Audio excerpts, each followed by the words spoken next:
Pagi, hari ini kita akan masuk bab yang terakhir, iaitu garis lurus. Okay, so terlebih dahulu kita akan tengok garis lurus, apakah bentuk graf dia.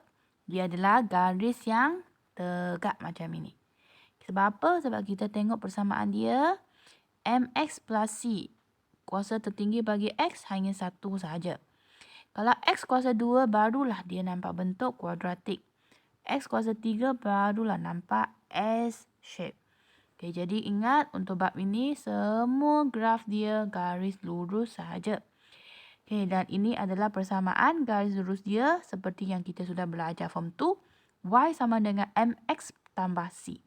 M merujuk kepada kecerunan dia dan C merujuk kepada pintasan Y. Iaitu kedudukan di mana dia memotong paksi Y. Okay, dan semasa form 2 kita sudah belajar dua cara mendapat kecerunan.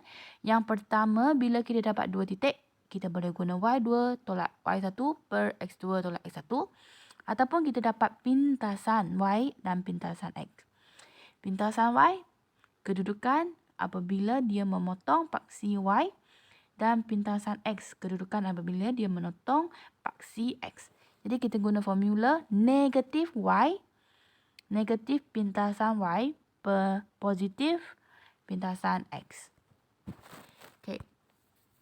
Dan daripada nilai M itu, kita boleh tahu bentuk graf kita.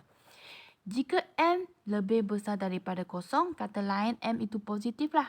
Okay, bentuk dia mesti daripada paksi Y, dia macam naik bukit semakin tinggi.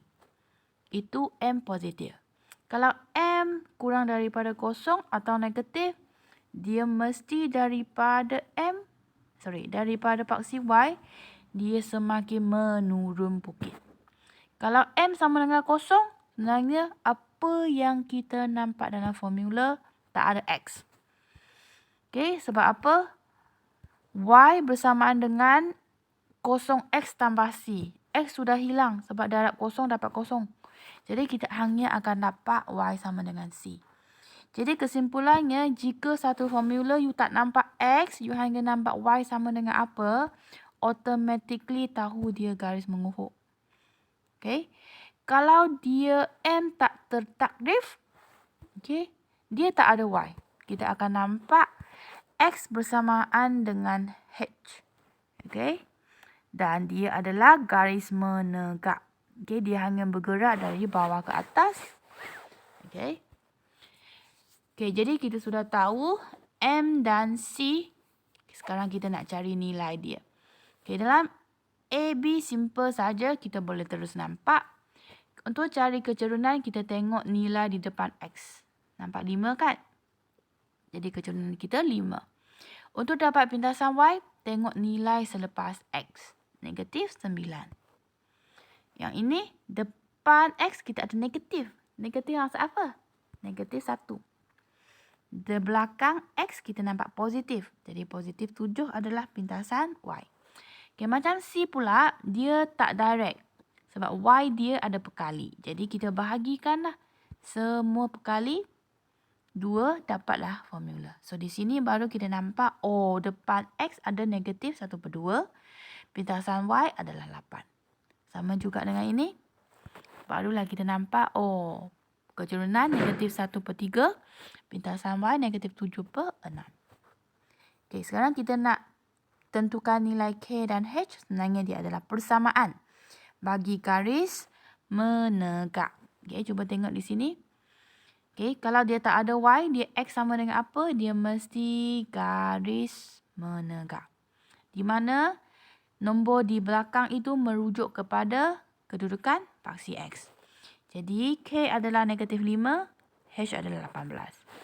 Kalau suatu formula itu tak ada X, okay, macam ni Y sama dengan K, Y sama dengan H, pastinya dia garis lurus mengufuk.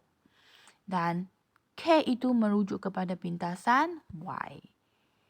Okay, simple saja.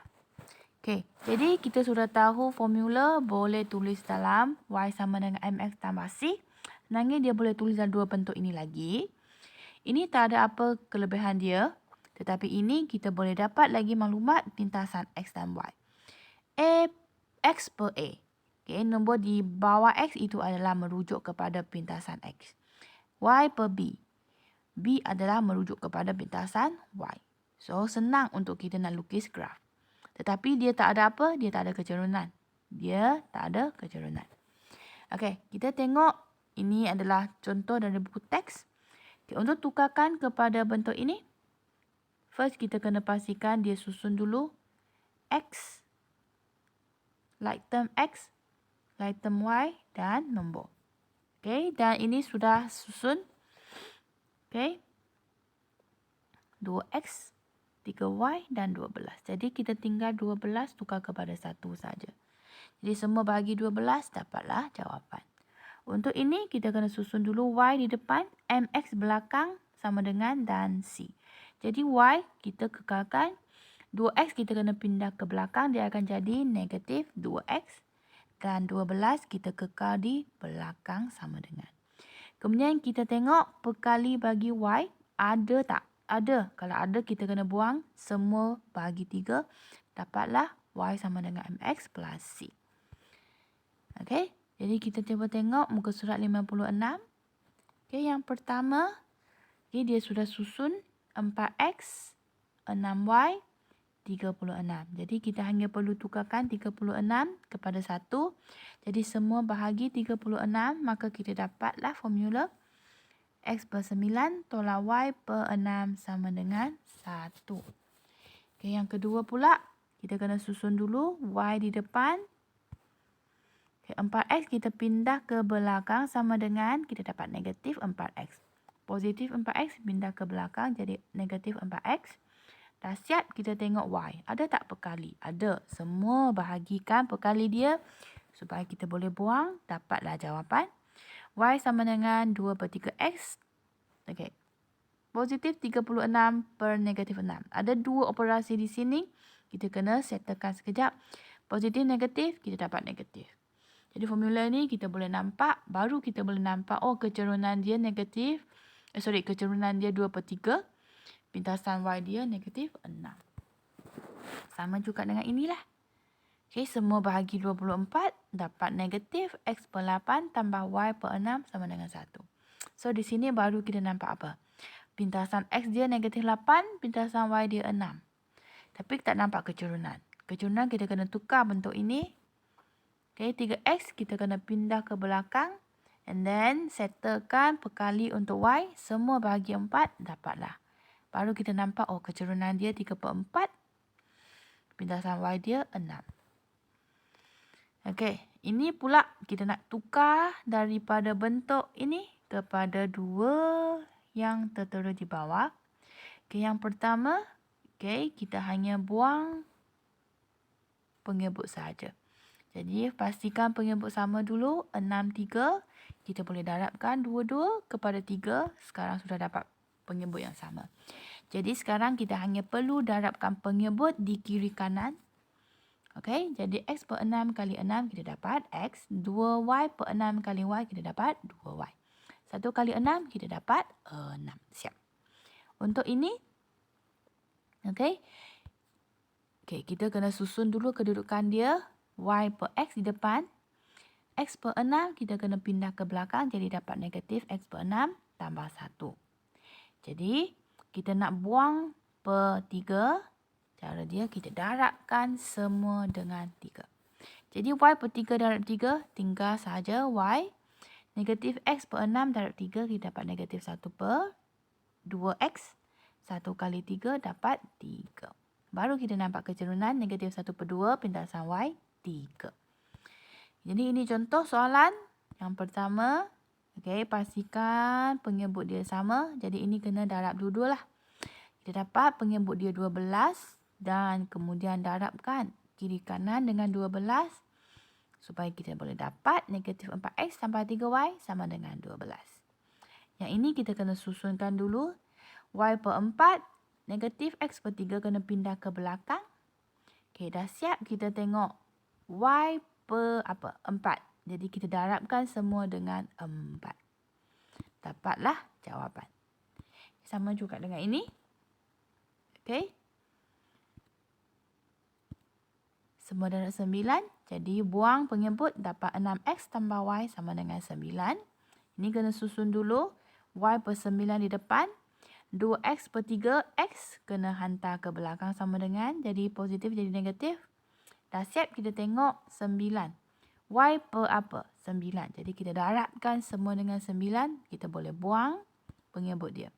Dapatlah jawapan y sama dengan negatif 6x tambah 9. Okay, yang last kita tukar pula yang daripada persamaan kepada ax tambah by sama dengan c. Dan bentuk ini. Ini senang saja, kita hanya susun. Yang ini pula, okay, kita kena susun dulu. Okay, kemudian tukarkan 1, 8 kepada 1. Semua bagi 8, dapatlah jawapan. Nampak pintasan x dia 4, pintasan y dia 8. Okay, soalan ini lebih kurang sama dengan tadi. Tapi positif, negatif dia, tengok. Okay.